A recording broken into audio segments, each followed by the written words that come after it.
he became the enemy of all creation due to the actions of God.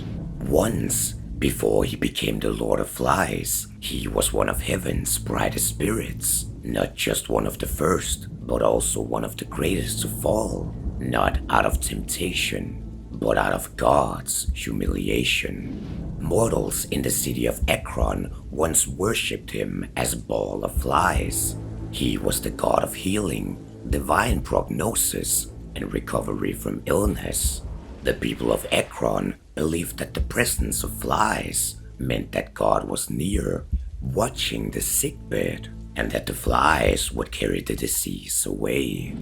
Through this, the Ball of Flies tasted the adoration that belonged only to God, and for a moment, basking in that light of his followers, he believed that he could become more than just a messenger. He believed that he could be divine. But then, God crushed that dream, for when the followers of the Ball of Flies secured the Ark of Covenant in a great victory over the servants of God at the Battle of Ebenezer, God punished the mortal servants by riddling the artifact with plagues and diseases. And as the people suffered for giving him reverence, his own chosen followers rejected not just him as a god, but his chosen artifact as well.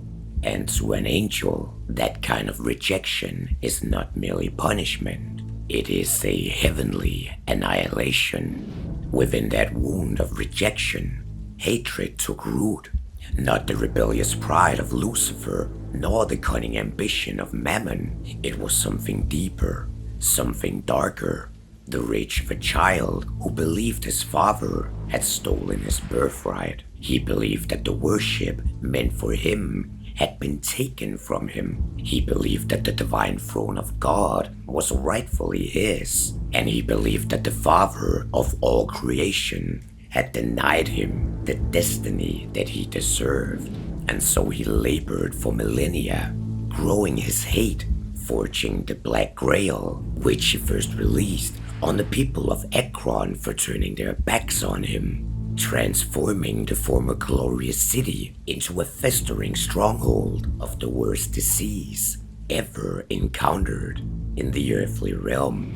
The purpose of the Black Grail was not merely to defeat heaven in war, but instead to spoil all of creation, to devour the very world that God loves so much, until nothing remains but decay and rot.